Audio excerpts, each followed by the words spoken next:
Sneakers and Cleats, the podcast. Welcome back to the Sneakers and Cleats podcast. It is Wednesday, November 1st. We have made it through spooky season and into November. So Did here you have we a are. costume yesterday? No, but Jordan won the costume contest. She dressed up as a traffic cone. There you go. Well, apropos, Well, with it was- everything going on Yeah. on the northwest side. Yeah, pretty much everywhere in town. Yes. I live under the impression that everything in San Antonio, they'll start 10 projects, and instead of finishing them, they'll just be like, hey, they're almost done. Let's start 10 more. And then just never finish them. By extension, that's the state of Texas, too. That's I mean, fair. you know, we all want a relationship as long and lasting as construction on I-35. Or That's an 16 old or That's an 1604. old TxDOT joke. So That's pretty good. I can't take credit for that. I actually do not like Halloween. I don't Really? I'm not a Halloween person. I don't see the mind it. point. I mean, well, it's kind of fun. I mean, I didn't. The last good Halloween costume I had was several years ago. This is like going back at least 6, I think, and it was Benny the Jet Rodriguez from. So I still have my PF flyers. There you go. I very consistently am Clark Kent from Superman. There you go. Just because it's so easy and I can just dress like I normally dress. You just kind of recycle through that. And everything. I'm a journalist, and I then I saw wear a a Superman Right. shirt underneath. I saw a lot of. I guess the costume this year was Ken and Barbie. Or it was Travis and Taylor.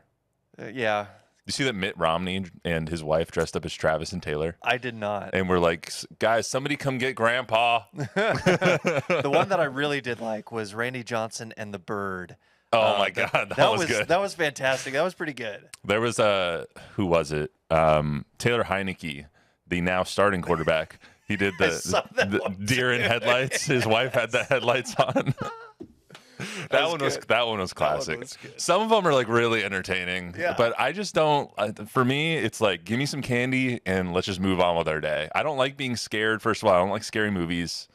I'm not a huge scary movie guy. Trick-or-treating stopped when I was like 11 because I shot up to 6 foot and people were like, why are you at my front door?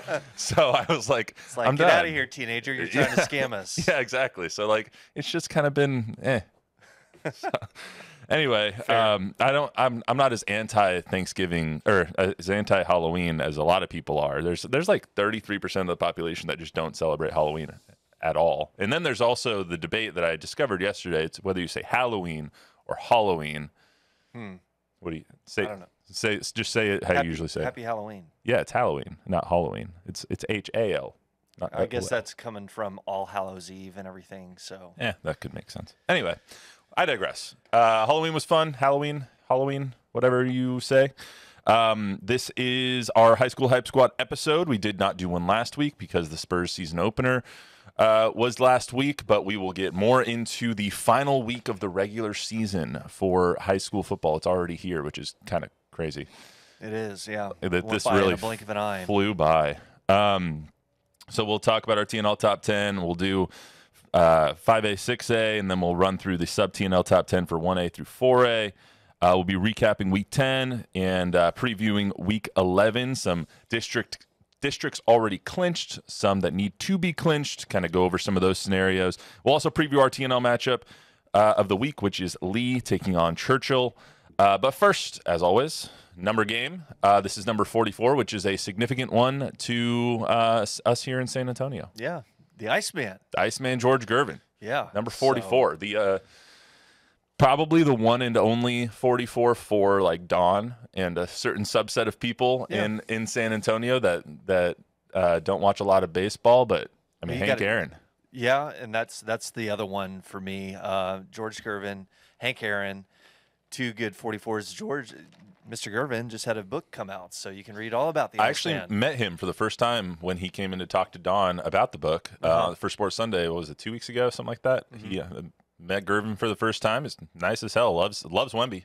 Yeah, he's just a very nice and humble man. I mean, so yeah, he's a really cool dude and really kind of, I guess, the first star for the Spurs. You know, because it was like back in the ABA days still when.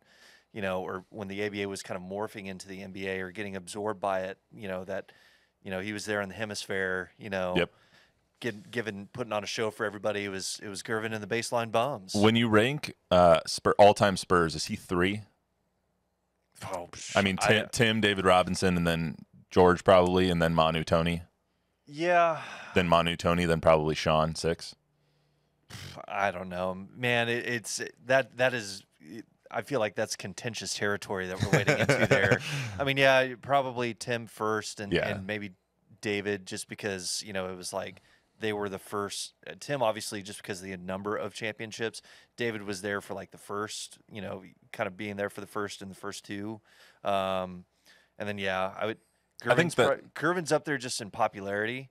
Kind of like Manu and everything. Tony's got to be up there just because, again, the number of championships. Yeah. So I mean, I think the top 5 are cemented. You can pretty much slip 4 and 5 around. You can slip Manu, Tony, Manu, like goes whatever. Back and forth, yeah. Whatever your preference is. If you're doing a Mount Rushmore or something. Yeah, exactly. Like if you're putting a Mount Rushmore together, you're going to flip the 4th face on those 2. But Gervin's obviously on the Mount Rushmore, unless you're putting Pop on there. Right. Unless Pop's the 4th face, and then you go Tim, David, George, and Pop. But another 44 that we better not forget. I mean, the logo, Jerry West. So God, there's so many good 44s. So just for all the NBA heads out there, you can't leave that one out. So yeah, I think if you're thinking in terms of just like the number 44, who owns the number 44, broad in national spotlight, Hank Aaron has to own the number 44. But here in San Antonio, it's the Iceman. Yeah, for us locally, it's the Iceman for sure. All right, let's get to the TNL Top 10. Going to do a little different this week, not really recap the games from last week as like its own section. Kind of just go through them as we're going through the TNL Top 10 because we usually do that anyway. So just kind of skip a step there. So TNL Top 10 for Week 10 going into Week 11. Reagan, still the top spot. Obviously, they're the best team in our area. I don't know about by far, but they are the best team in our area for sure. Reagan is 9-0, 7-0 in district. They beat Roosevelt last week in a surprisingly close game. It was close in the third quarter. Yeah, it was closer than we thought that it would be. Reagan pulled away with it late in the 4th because of, in large part, to Calvin Pryor. Once again, 26 carries, 199 yards, 4 touchdowns for him. Can't say enough about him. Yeah, that seems to be that's been the formula for the past 2 weeks. Give the ball to Cole Pryor and let him melt the clock and run away with it a little bit. So it's the 3-headed snake, as Coach Hamilton likes to call it. Just their rushing attack, but they also have some weapons on the outside too, so they can spread the ball around a little bit. And you got to like how their defense plays in the second half too, because they kind of been shutting people out in that second half and really giving them that chance to kind of pull away. Yeah, and there's a reason that like a lot of their San Antonio Sports All-Stars are on their defensive side. Like they have the linebackers, I think it's 2 backers and an offensive lineman. And I said Calvin Pryor, I meant Cole Pryor, but a great game as well for another San Antonio Sports All-Star and Brennan Carroll. Like, what? Yeah. Dude, this kid is unbelievable at 5'8" and 190, almost 200 pounds. He's going to put on another 20 pounds and go. I think he's going to Rio Grande Valley down there. Oh, the UTRGV. I think he's going down there. Cool. Down there with Coach Bush. Yep. So he got 23 carries, 256 yards, and 3 touchdowns. Like, you can't really say enough. That's their offense. Brendan Carroll is their entire offense. Yeah, rinse, wash, repeat for the Rough Riders. I mean, just give the ball to number 6 and let him go to work. And he's been doing this all season. The Rough Riders had something to play for in that game, so I think that's why it was a little bit closer and they were in it. With the Rattlers, it's a little bit more firepower than what Roosevelt has at this point. But Roosevelt still, again, they've got a shot this week. I think with their game, it's outside. They need some help too, probably. But actually, I think Churchill and Roosevelt, they have a chance to tie for 4th, but because of the way that the point differentials worked, I don't think that they actually have a chance. Right. Because it's between Brandeis and Roosevelt, yeah, because Brandeis won certain number of it's the point differential in common games or something like that. It's kind of convoluted. Get out the slide rule, and we have to do calculus, which we're not going to do here and everything. No. So I think Roosevelt has a very, very, very small chance. Churchill, I believe, is eliminated. Yeah, so it's outside, but. But anyway, Reagan won that game. They've already clinched the district title, at least a share of it. If they lose to Brandeis this week, which they play at Ferris Stadium at 7:30, I think that's a Thursday game. Can't remember if that was a Thursday or Friday game, but they'd be 10-0 for the first time since 2015. If they beat Brandeis, they will have the outright title because they beat Johnson a few weeks ago. If they lose and Johnson wins, then they'll have a shared title with Johnson. However, they will still be the 1 seed because they beat Johnson outright or head-to-head. The year that they went undefeated in 2015, they lost in the second round to Smithson Valley. They've already beat Smithson Valley this year in the opening game by 3, but that would be a great rematch if that were to. It would be. It's a close game, and of course playoffs. It brings a whole different dynamic to it. So that would be a lot of fun to see those two. It won't happen in the first round at least, just because both those teams being district champs, they're going to find a 4 seed from another district in the by-district round, but. Yeah, that would be a lot of fun for a second round, maybe potentially third round matchup. Yeah, and just quickly on Brandeis, I believe they play. If they beat Reagan, they're in for sure. But I'm pretty sure that even if they lose, they're in as the 4 seed, unless something crazy happens with Roosevelt. Brandeis has so far they're in a good spot just because going into this week they're in that 4 spot already. Yeah. So I feel like they still do have something to play for. Maybe there's something competitive, but with Coach Bruce, maybe it's.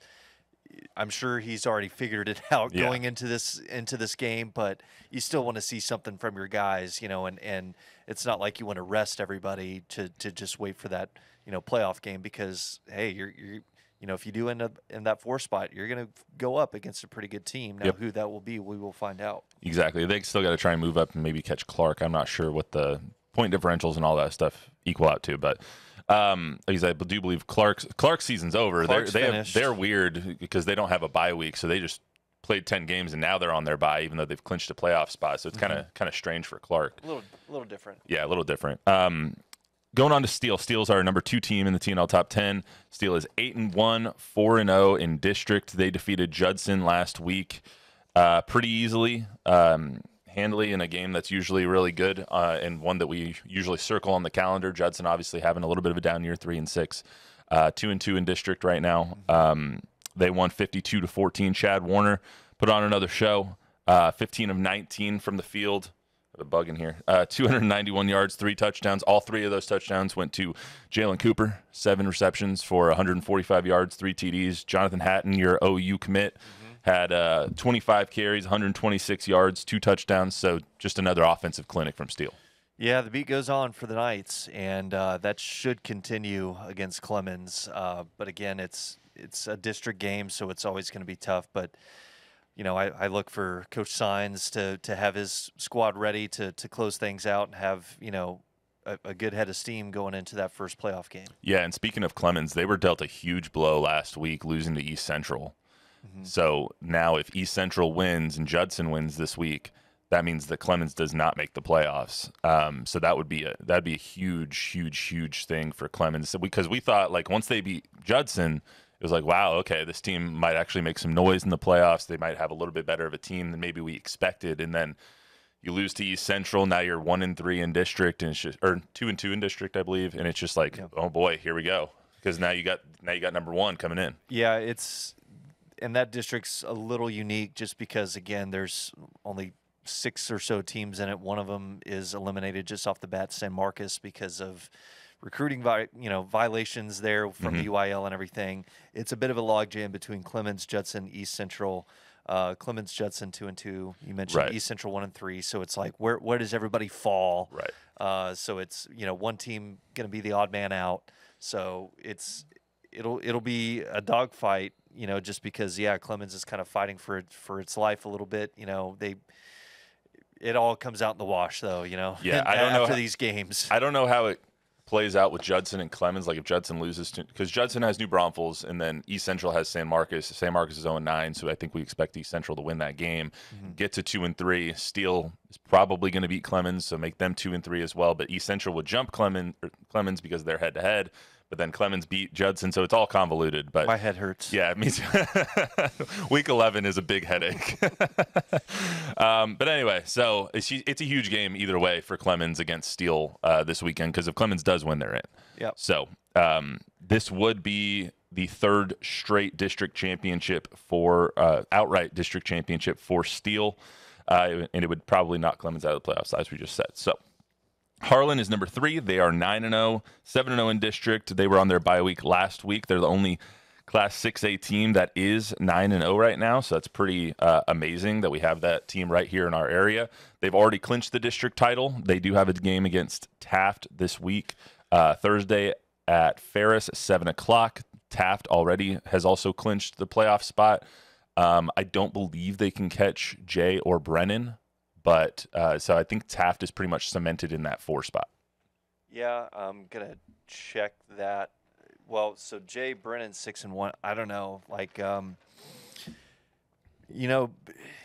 they may have locked in their position already and stuff like that, but none of these coaches are just kind of going to sit back and all right, that's it. Maybe 1 or 2 might be, but they aren't going to come out and do anything or say anything like that. Coach Stade been building some momentum over these past weeks with the Raiders, and they've been, a pretty solid club here down the stretch in 29-6A. So this is one that I think, Harlan's going to have to be on their P's and Q's, and it's not something that they can just roll out and say, all right, we chalk this one up and we've got it. This one is, I think, one to keep an eye on that Thursday night. It's a shorter week too, so it's the benefit is on the back half you get an extra day to kind of prep for that playoff game. But this is one that if you want to polish off this undefeated regular season, it's like it's going to be a battle. Yeah, I mean, you're playing a playoff team your last game of the season, and I know this means a lot to Eddie Salas and the guys over at Harlan. They want to finish this off undefeated. They want the first undefeated season in team history, and they're going to come out firing. So, but like you said, Taft is a good team. Jaden Aleman over there, excuse me, and those boys, they are a tough squad to play at any level. We've seen Noah Ferris throw it around. Johnny Locke can toss it around too for Taft. So those 2 guys coming out firing, that one should be fun to watch. And they very nearly beat Jay last week. I mean, we'll talk about it when we get to Jay. Yeah. Taft gave them a run for their money. They only won by 7. So it's going to be a good game on Thursday. We have quite a few good games this Thursday on top of the TNL matchup. So. Number 4 in our TNL top 10 is Smithson Valley. They beat they're 8-1, 6-0 in district. They beat Buda Hayes 47-10. They scored 3 defensive and special teams touchdowns that in that game. Zack Gingrich had 2 of them. I believe he had the punt return or the blocked punt return, and then 50-yard interception return for a touchdown as well. So hell of a performance from him. Smithson Valley just keeps turning, man. I mean, they're going for their back-to-back undefeated district runs now. So kind of like Steele. I mean, the beat goes on for the Rangers. Another district championship kind of already wrapped up for them. They really showed a lot, I think, in the Bernie champion game where they just, Buda Hayes, not much of a test there. You still need to do your job, and they did that. But really, that game against Bernie Champion, it's like they kind of flex their muscle there absolutely. Against another contender. So, they've – and I'm trying to look real quickly. Who do they have? Seguin. So, that one, I've seen Seguin put up some points and everything, but that should be another one where I think you could see it pretty well in hand by halftime for Smithson Valley. Now it's on the road, but with them kind of rolling into the playoffs again, Coach Larry Hill is going to have them on a mission to wrap that one up quickly. Well, Seguin can score. They can score with the best of them. I think they put up 50 on Alamo Heights earlier this year. So I mean, they can score with the best of them. But the Smithson Valley defense, as you just heard, is a force, man. Yep. Like they held Reagan to 17 points in the first game of the season. Yeah, they only lost by 3. The Smithson Valley defense is rolling now, and they held. I think that Bernie Champion game. I think they held them like 17. So. Yeah, that Ranger defense and Larry Hill, they're clicking on all cylinders, as they usually are this time of year. Yep. So they're probably going to be looking to go 9-1, 7-0 in district, and roll right into the playoffs once again. So Alamo Heights is our 5th team. They are 9-0, 8-0 in district. They defeated Lanier 61-7. Their quarterback Colin Ernst went for 6 total touchdowns. He only threw 5 passes, and 3 of them were for touchdowns. That's not bad. That's efficient. Pretty, yep. Efficient. I think he actually was 5 for 5. Hey. So 5 for 5 with 3 touchdowns, 3 rushing touchdowns. I think you'll take that any day of the week. Yeah. And part of that is, and we've talked about it before. I know Coach Ritteman, is looking to, find a different district or just a different solution to having, some different kind of tests during the regular season. But they'll have one to close things out. Sam Houston, a really they are no schlubs, interesting man. team with some playmakers all over the field, a couple of all-stars, Jeremiah Espitia, Jaden Cervantes. So it's, that one should be good. Now it's at home at Orem Stadium, which, should be a great atmosphere and everything for them. But, don't look for Sam Houston to just kind of roll over and say, okay, it's Alamo Heights that we're going against. We don't, that one is going to be another one where it's, hey, it might be close there in the third, fourth quarter. We've seen Alamo Heights come out slow before. Like, we've seen them come out against Harlandale. It was a 5-point game, I believe, at half. And we've seen them come out against Burbank. It was a 7-point game at half, something like that. And then they run away in the second half because, like we've talked about all season, the depth of that team is crazy because they face these lesser teams, for lack of a better term, and they're able to play those backups, get them some experience. And then once you come into this part of the season, then your starters are in there pretty much the whole time. And if somebody does go down, guess what? You got another guy to step right back up, which is why they're good year in and year out, and 2, it seems like they get better throughout the season. So that's going to be a good game, though. Jeremy Williams has that Sam Houston team clicking, and they're having a great year. I think they're 7-2. Much improved, Much improved this year. I mean, that game that they had against Edison, I know it was Edison, but they are they're a force on offense. They really are. Yep. Johnson is 6. They are 8-1 and 6-1 in district. They defeated the Legacy of Education Excellence Volunteers last week, 57-3. Ty Hawkins had 4 passing touchdowns. King Johnson had 3 of them, the 3 first touchdowns of the game, including one which was a hell of a grab. At the beginning of that game.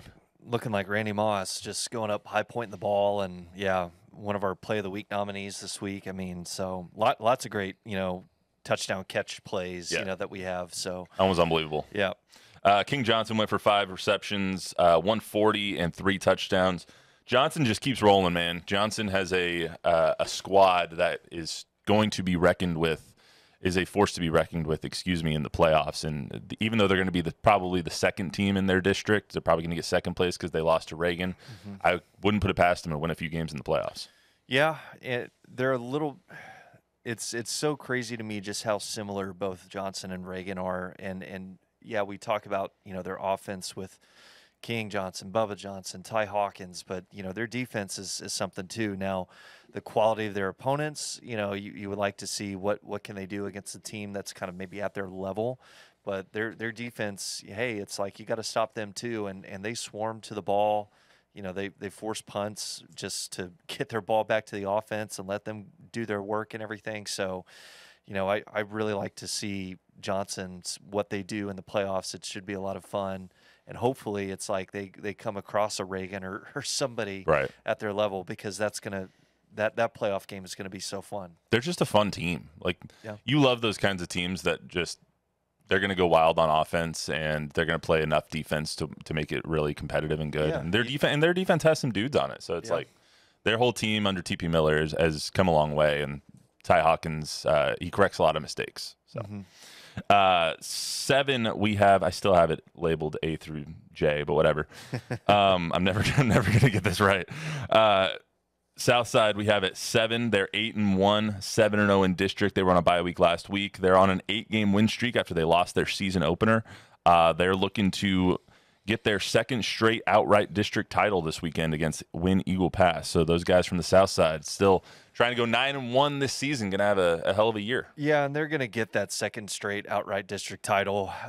Just a machine there with how they kind of close out a season. They get on a roll, and they're an impressive club. So I look for them to steamroll again and get to that district title again. So congrats to the Cardinals, man. I mean, wow, just impressive how they kind of not stumble out of the blocks, but it's just it's like they kind of find themselves a little bit, and then once that happens, man, do they come together and then play great football going through October and into November. Yeah, I think they've only had like one real close scare of a game, and I think that was against South San where they only won by 1 point, which a heck of a performance by South San and the Bobcats down there. But Southside's a machine.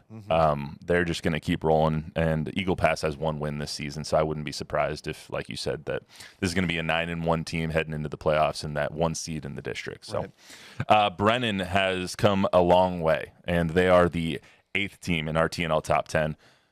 It's a very different conversation we're having about them than we were week 1 when they got destroyed by Steele and Caden Glass looked like a freshman quarterback or a sophomore quarterback that had never seen the playing field before. But boy, oh boy, have they come a long, long way. They're 7-2 now in district. 7-2 overall, 6-1 in district. They defeated Holmes 69-7. That's their season high for points this year. Caden Glass was 8 for 8, 219 and 5 touchdowns on the day against Holmes. They are rolling now. Yeah, well, and coming into this week, second place game on the line, going against Jay. Again, another quality matchup that we have. I guess it worked out. The 29 6A district schedule makers, Nostradamus there, they knew what they were doing with how this year played out, having all these great games at the end of the year. Those guys in the Major League Baseball AL West schedule makers. Yeah. I kind of mentioned it. On Sunday night, just what a job by Coach Baser, this young team really growing up together this season. Yeah, they took their lumps early, lost 2 of 3, but since then, they've found themselves and been on a roll, and they've lost to good teams. So it's like, that's what these coaches talk about all the time is, hey, playing up to that, level of competition. And it's like, hey, you want to get there. Well, this is what it looks like. And now it's like they almost see that, they take those lessons back and okay, why can't we do that? Right. And it's just a bunch of young guys. And now it's just like, you even look at it next year too, and it's just like, man, the Bears are going to be a scary team. Well, I mean, you look at, we talked to, we featured the Brennan team this week on our jersey presentations, and the Love twins and Dion Tovar, all of them said like this season was really tough because you start so young and you have a sophomore starting and you have so many young guys starting at key positions. And then Dion was like, we just had to get our feet below us, man. We had to, we came out against Steele, who's the 2nd team in our TNL top 10. And then you have some tough games. And then you play Harlan, who is the 3rd team in our TNL top 10. And then you get to rolling. And then you realize like, okay, this is what we can do. This is where we can go. Because even in that game against Harlan, I think they were up 28-13. Yeah. And so it's They're like in it. Dion Tovar was like, we just needed to find out exactly who we were and what we had here and then start banding together. And that's exactly what they've done. So hats off to Coach Baser over there. I'd really be interested to see, and it's kind of tough. I mean, probably Coach Baser would be the one to maybe give us some sort of, in the area code of what this answer would be. I mean, obviously, Caden Glass, he's starting and still playing, so it's like you have that consistency of having a signal caller in the offense running all the plays week in and week out, but just the rest of the offense too, and defense. How many guys were starting week 1 and are still starting now? Just those 9-8 games of experience is just huge for these kids. We could probably look at that, like who was starting against Steele and still starting now. Yeah. Last week in week 9 or whatever. I would be curious to see just the percentage of that roster breakdown of, okay, yeah, these guys were playing week 1, these guys are still playing week 9, and that's probably your answer right there. Yeah, you got to find out. There's no substitute for experience. You got to find out who the dudes are, and you got to find out who the Joes are. Like and that only comes with playing on the field. Right. Sometimes you find out in practice. Sometimes people look great in practice, and then you get them under the lights, and they shrink. And you never know. And so, like we said, hats off to Coach Baser for getting this team corrected, and because they could have gone one way, and Coach Baser ain't gonna let that happen. Yeah. So like you said, they have a really, really tough game for 2nd place in district this week. They're playing John Jay, who's our 10th team in TNL top 10. Get to them in a second, but that's going to be a great matchup at Gus on Thursday at 7:00. Yeah, looking forward to it. Piper is number 9. It's only the 2nd year for varsity over there for Piper, and already they have clinched at least a share of the district title. They are 8-1 in overall, 5-0 in district. They beat Lockhart 48-17. They're facing at Liberty Hill, 7 o'clock on Friday. That is for the outright division or district title. So if they win that game, they are outright winners in just their second year of varsity. If they lose that game, they share it with Liberty Hill. I think you've set the table perfectly. I mean, what more can be said about that game? It's going to be a lot of, it's all right there in front of them for both teams. So you're going to get a knockdown drag out between that one. Piper has been just obliterating people, but Liberty Hill, they've found themselves too now. I mean, again, they're up there in the district, like you said, they're right behind them. So they've got a lot to play for too. So that, I wish we had 12 people that we could send everywhere because there's so many good games that we want to be at and everything. I'm really interested to see how that one shakes out. Yeah, Liberty Hill really responded and rebounded after they lost that opening week to Wagner, and they've started hitting on all cylinders as well. Mm-hmm. So Liberty Hill in that triple option, it's tough to defend, man. It's a tough one, and of course Piper. Again, they're almost a little bit like Alamo Heights. It's just what kind of level of competition have they been seeing, and now that you have a game against the top dogs, guys at Liberty Hill who have probably been in control of that district for a long time. If you want to be the top dog, you got to go through them. So, here's the test. It's like, and what a story it would be though. Second year in varsity ball, and they go out and get it. So, man, that one. I can't wait to see how that one comes out. What the result is. Our content manager here, Brian Eckert, his daughters go to Piper apparently. One of them does. Yeah, one of them does. And so he's like, anytime you guys want me to come on, talk about Piper, I'm down. I know all about them. I'm gonna go talk to Brian then after this. Right, so. we gotta get the scouting report. And then rounding out TNL Top 10 is John Jay. Like we said, they play Brennan this week. They beat Taft last week, 28-21. Their only loss on the season is against Harlan. That was a tough matchup a couple of weeks ago. I believe they lost by 9. It was 42-33, if memory serves correct. It was a back and forth game. I mean, just the way that one started, it was, Harlan goes down. Yeah, they were just trading haymakers all night long. So it was like Jonathan Gannon going up to Rondell Moore. It's explosive. Shoot. So, I mean, I really thought Harlan would be more in control of that one just because Jay is really kind of a run-first team. But all the updates that I was seeing after I had to leave because, I had to get back here and finish stuff for the broadcast. But, man, it's just it was like Jackson Gutierrez, huge touchdown pass, another huge touchdown pass. It's like, man, Jay's putting it up in the air. And they've really, kind of evolved their offense as the season has gone on. So, I look for that to continue. It's a good game when, like, you're not even working and you want to go to the game. Because that I think it was Saturday the 20th or something like that. It was a Saturday game. Yeah, it was a Saturday game. So Jordan and I were going out to celebrate my birthday that day because we didn't have my birthday off on Tuesday the 24th. Right. So we were going up to the rim, and we were driving right by Ferris. And so I was like, Jordan, look to your right. What's the score? Oh, and it was like right when they were starting, I was like, okay, maybe we'll see it on the way back. And literally we're on the way back, and I look to my left, it's 40-something. I see 40-something to 30-something. I'm like, oh, crap, this is close. So there wasn't even a conversation of like taking the exit and being like, hey, hon, let's go to a high school football game. She had a reservation somewhere, so we had to get there. Sure, but like after on the way back or something. I mean, no, sadly, there was no conversation. There was no okay. No, it wasn't my it was to celebrate my birthday. There was an itinerary. There was an itinerary to be planned. Yes, so, and followed. Yes, and if I mess that up, then I'll never get something planned for me ever again. So, anyway, let's get to the Sub TNL Top 10. In this order, 1 through 10, it is Cuero. They're 9-0. Bernie is 8-1. Quick hats off to Bernie for rebounding from losing Jackson Bayes week 1, losing that first game, and ever since they lost their starting quarterback, who's maybe coming back for the playoffs, they've gone 8-0. So props to Bernie on that one. Great job by Coach Hendricks. Yep. Jordanton is 9-0. Bandera 8-1. Poth 8-1. Lavernia is number 6. They are 7-2. Randolph finishes the season at 9-1. Hondo is 8-1. Bracketville 8-2, and Dilley to round out the Sub TNL Top 10. They are 7-2 at number 10. So Dilly. Shout out Dean Radlow for Dilly every meeting that we have. TNL game of the week. So we got Lee and Churchill. Lee is having a rough season under Coach Wendell Holmes. Wendell Harris. Wendell Holmes' school. Wendell Harris over there. It's his first year there.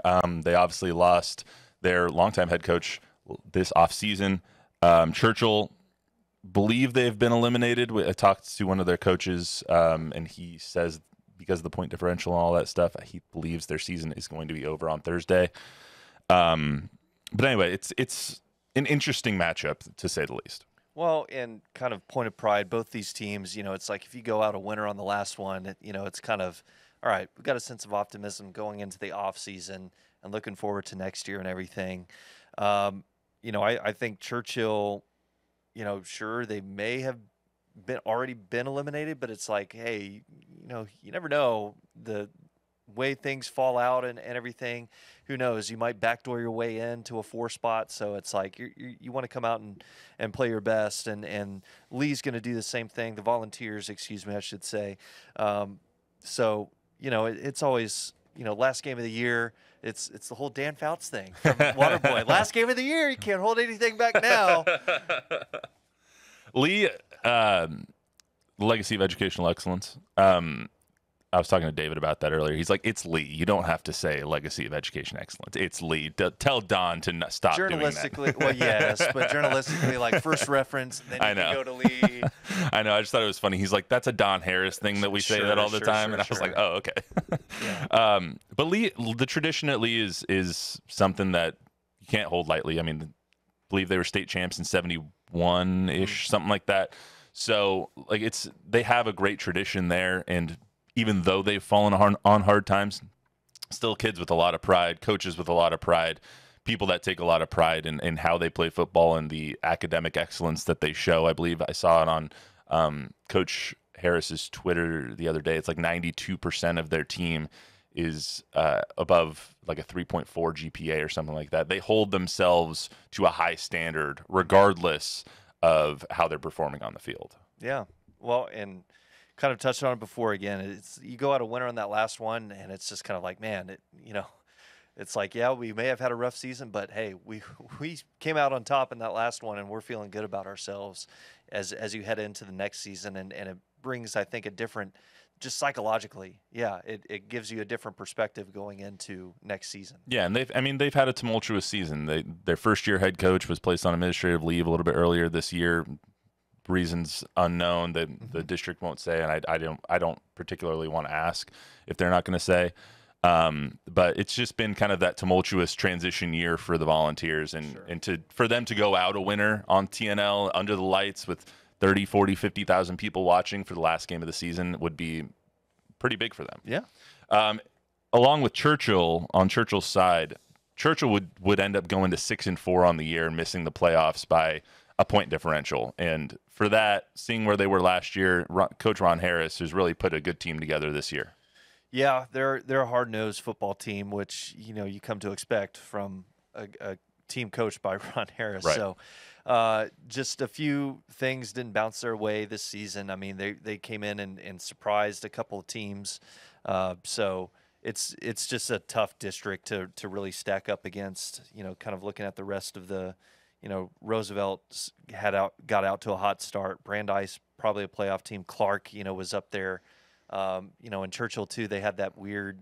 They were part of that weird game, were they not? Of Madison, just the overtime earlier in the season, which that's just a weird one to be a part of. But it's both those districts, 29 and 28 6A. It's just like each week you get tested. So yeah, I mean, for Churchill, they had everything in front of them. They beat Roosevelt head to head. And then they come out after the Roosevelt game and they lose to Brandeis, who's going to be the team that's probably going to get the playoff spot ahead of them. They lose to Clark, and then they lose to Reagan. And that right there, those are the 3 playoff teams you probably needed to win one of those games to get in. Yep. So I talked to Coach Moody, who we'll hear from in just a second, and Coach Moody, the associate head coach over at Churchill. Coach Ron Harris kind of offered him up as tribute for the interview this week. Uh-huh. So I was able to talk to Coach Moody a little bit earlier today, but Coach Moody said, like, when you lose those 3 games, sometimes you can't really expect to get in the playoffs because if you win one of those, you're in. Yeah. at this rate. And then they come back, they rebound against Marshall, which was a great win. And then to end the season 6-4, they have a lot of things to look forward to next year with their quarterback Hunter Pavlicek coming back, and they have a lot of guys that are returning. So, and he's a football player. I mean, he can run the ball. He reminds me a little bit of Jackson Gutierrez. Yeah, a little bit. Would like to see, the passing game, get fleshed out a little bit more with him. But yeah, he's just a tough runner, man. Just gets you those tough extra yards. Yeah. So, also real quick, wanted to shout out the All-Stars on both of these teams. So the Lee San Antonio Sports All-Stars are Jaden Bryant Penn. He's a defensive back. His coach calls him a D1 athlete. He's got the potential to play a bit of college ball and big-time college ball. He nearly actually made it to regionals in the 200 meters last year as well. So all around, really good athlete for him. And then one of our tight ends in the San Antonio Sports All-Star game is Josh Wayne. He's from the Volunteers as well. Coach says he's a physical presence on the field. He's 6'3", 215. They grow him big these days, I guess, because I was not 6'3", 215 when I graduated. No. I was like 6'6", 180. I was dripping wet. Could not gain weight to save the life of me, and now look at us now. Metabolism slows down, kids. He's all academic in the district, so good. Congratulations for Jaden and Josh, both making it to the San Antonio Sports All-Star game. And then Churchill's All-Star is Cooper Kuntz. I hope I'm pronouncing that right, Cooper. I apologize if I'm not. He's a linebacker. You'll hear from Coach Moody. I asked Coach Moody about him, and they really just can't say enough good things about Coop on the defense. He's basically runs the show. He's the quarterback on the defense. He doesn't wear the green dot like in the NFL because they don't have that in high school, but he's the guy on defense. He's their best player. So he has some D2, D3 interests, so congratulations to Cooper as well. Let's get over to Coach Moody. Again, this is Coach Luke Moody over at Churchill. He was kind enough to give me some of his time today, and so talk a lot to him, and then we'll come back and wrap it up. All right, well, Coach Luke Moody from the Winston Churchill Chargers, nice enough to join us now. Coach, how are you today, and how is the team looking this week as you guys prepare for Week 11 of high school football? Doing well this morning. Team's looking good. We're for the most part healthy, which is a big contributor to success this time of year. Is if you made it all the way to Week 11 and you stayed somewhat healthy. So, Coach, there's a kind of a weird district standings as it looks like going into the last week. I know Brandeis is 4-3 right now. You guys 3-4 in district. Roosevelt 3-4 in district. If you guys win, can you lay out the playoff scenarios for me right now? Is there still a scenario where you guys get in because of point differential, or how is that all looking for you? There's a possibility of a three-way tie for fourth if we win. And we get 4 district wins. There could be 3 of us at 4-4. I believe Brandeis owns the tiebreaker because of point differential. Gotcha. Okay. So even if Brandeis loses to Reagan tomorrow or Friday, they would still have the point differential. Yes, because they still have 4 wins. Got it. Okay. So as you guys go into this week against Lee, you kind of know, even if you win, it's probably the end of your season here. So what are you hoping to get out of this last week of the season? I've been talking to the guys all week about, and we've talked about it all season, is we're trying to build something in the community. It's not just about the 23 football team. It's about Charger Nation and in building that culture to represent the type of young men that we are and how we finish everything that we start. So we talked all week about needing to come out and finish the season on a strong note and be 6-4. I mean, 6-4 is no schlub of a season. I mean, that's a hell of a season for you guys there at Churchill High School. What does that say if you guys come out able to finish at 6-4? What does that say about your team and the trajectory of the team that you guys have going into the future years? I think it speaks to resilience. We've overcome some adversity. Our whole motto in the whole offseason, we talked about this way back when we had our overtime game with Madison. Our motto has been weathering the storm. It's an acronym that we have. Each letter in the storm means something to us. Our senior council came together last December, and I said, hey, guys, what are the things we need to work on? What do we need to be better at? And I'm not talking football, X's and O's. I'm talking what do we need to do to be better humans, be a better team? How do we take care of this? And they came up with a bunch of words, and we kind of got together and wordsmithed it into the storm. So like the S, stability, the T is trust, the O is one, and the R is results, and the M is magnetic. Each one means something to us. So, and we've used this throughout the year when things have gone awry. Hey guys, what are we going to do? What tools are we going to use to weather the storm? And this team has done a great job of that. We came back last week and played well against Marshall after being on a 3-game losing streak. And knowing the situation and knowing what's going on and making it about us and us playing well and us taking care of our brothers and finishing this right. So what is one of those examples of you guys weathering the storm, and what are some of those tools that you guys use to kind of do that? I mean, we'll start back to the Madison game, the district opener. It was literally and figuratively weathering the storm. Started the game Sunday or Saturday and got lightning delay right at the end of regulation. Had to come back on Monday and play overtime. And we said all that whole weekend as we're talking to the kids, whoever can maintain focus, whoever can come out and take care of business, 36 hours roughly after we finish regulation is going to have the best chance to win this football game. And they came out and they did. They took care of business in overtime. Came back again after losing 3 in a row this last week. Came back and played strong. It would have been real easy for guys that know that they're not necessarily in the playoff hunt to just tank it and let it go downhill from there. But they haven't. They've continued to fight. What was that like, finishing overtime or finishing regulation tied at 21 and then having to come back and play literally just in overtime and then get ready for the game the next week?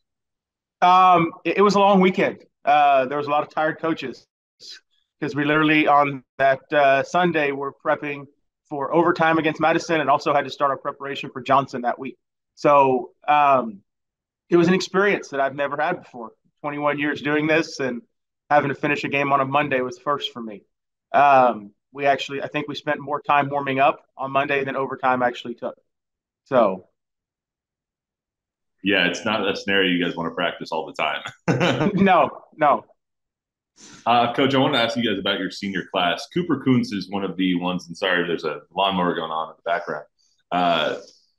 Cooper Kuntz is is your guys' San Antonio Sports All-Star. Can you tell me a little bit about him and his leadership this year? Yeah, 100%. So what you need to know about Coop is it's 100% effort all the time. Whether it be practice, whether it be off season, whether it be the games. If you got a chance to watch him play this year, you would know exactly what I'm talking about. He doesn't slow down. He doesn't quit. He's really been a joy to coach the last 3 years on the varsity because he's had that kind of effort all the time. He's an effort guy. His teammates rise to the occasion because they see how hard he is working and how every single snap is like a game rep. Yeah, I know when we were going through the selection process, there was not a lot of debate when we were talking about Coop. So talking about the rest of your senior class, what is the identity of that senior class that you guys have? They're a tight-knit group of guys. They have been. The majority of them have been in the program for all 4 years. They've held this thing together. And like I said, even when things have gotten bad for a couple weeks in a row, attendance at practice is great. Attitude at practice is great. It's always about getting better and being a better you each day. As you guys move forward, into next season and the season after, who are the next guys? Who are the next guys? Maybe the juniors or the sophomores that you plan on them stepping up next year to replace guys like Cooper and the other seniors you have in the senior class? Yeah, so we have a good nucleus of underclassmen on this team. We have Hunter Pavlicek back next year as a senior, a quarterback, Nicolo Para, Jacob Bentley on the offensive line, Caleb Popham on the offensive line. These are all guys that are returning next season. And then we have sophomore linebacker Aiden Ross that's coming back. Freddie Padilla, defensive line. We have a good nucleus of people that are coming back next year. Awesome. Coach, I always like to ask, football is so much more than just the football team. You have, especially here in Texas, it's just a whole community effort from the dance teams and the bands and the cheerleaders and the boosters and everybody around. What is that community like at Churchill that makes you guys special? It's amazing. The traditions at Churchill have been nonstop. This is my 9th season at Churchill, and there's still things that we do that Coach Commelander's teams did when they rode on the bus. So those traditions have stayed strong and true. Our team moms are outstanding. We see them. I mean, every Monday night they do something called Lockers of Love. They come into the locker room, they clean up every kid's locker, decorate the locker room with a theme. We got Cookie Tuesday every Tuesday after practice. There's homemade cookies for the kids when they were going out the door. So yeah, it is a team effort, spirit, band. Everybody's in it together. Real close knit. When you have a team that like Churchill that back in the day was competing for state championships and whatnot, how does that tradition help now that you guys? How does that tradition like back then help you guys now? Understanding when you put that WC on the side of your helmet, you're not just doing it for this team or an individual. You're doing it for the tradition of what Winston Churchill football is. And we still have a lot of alum that are at the games. We have a lot of alum now whose kids are back playing for us, and understanding that it's bigger than one team, definitely bigger than one individual. Coach, if I'm interviewing Coach Ron Harris after the game tomorrow, and holding you guys' hand up in victory, what are going to be the key reasons why I'm interviewing you guys and not Coach Harris over at Lee? We are able to run the football, stay on blocks, sustain blocks. Our 5 wins so far, that's been the common denominator. We've been able to establish our run game and keep the ball in our hands. That's the number one key to victory for us offensively. Defensively, we have to keep Lee's receivers. We have to be over the top of the receivers. Can't let things get past us, get deep. All right, Coach. Well, I think that's all I got for you. I look forward to seeing you guys tomorrow. And as soon as the podcast and everything comes out tonight, I'll send you guys the link if you want to send it to all the team moms or whoever you'd like to. Okay. Thank you, Matt. I appreciate it. No problem. Thanks, Coach. I'll see you tomorrow. All right. That's all we got for you today on the Sneakers Cleats podcast. Zach has to go sweat out a baseball game. Yes. It's got 27 more outs. So they're aggravating. Last night was aggravating too. Why? They won 11-7. Yeah, but again, the D-backs have to be feeling some kind of good going into Game 5 when you score 6 runs or however many it was in the final 2 innings. Now, granted, Rangers weren't using their high leverage guys, so to speak. Didn't they bring in Leclerc? Yeah, but he's working with a couple runners on, and those are going to get charged to Will Smith because again, what happened was just a former pitcher drives me up the wall. You don't come in, you throw strikes, you walk off the leadoff guy, and what did that do? That gave the whole entire stadium. It sent a jolt through that entire stadium. Now a few people had already left, but it's like you get that leadoff walk, and then it's like, all right. We got life. We can do something. Start the carousel.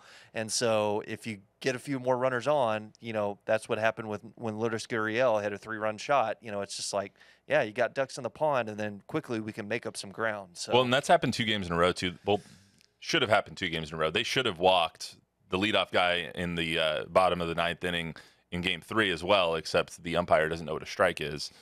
Or a ball is. That kind of went back and forth. He missed a call earlier in that at-bat that was borderline strike. He made up that call again later. So it calls into question, and you don't really want to have that in a World Series. Hopefully it's all settled on the field. Yeah. Now it was with the Rangers, scoring 5 runs in back-to-back innings. Yeah.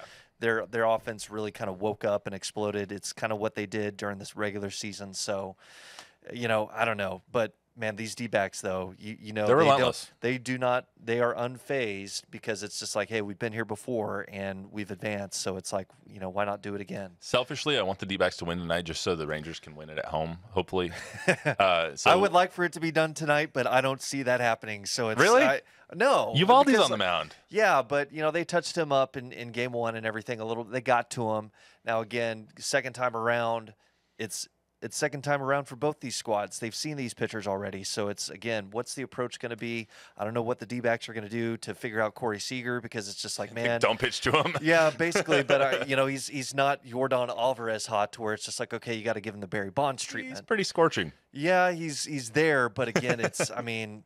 I don't know. It's he figures it. It's like, all right, I'm looking for this pitch. If it's in this area, I'm going for it. If not, then it's just all right. We'll let it go by. Well, we have should be a lot of fun. We're gonna have plenty to talk about on Friday. Wemby also, the Spurs game last night was unbelievable. That was ridiculous. It was unbelievable. We will talk more about that on Friday as well.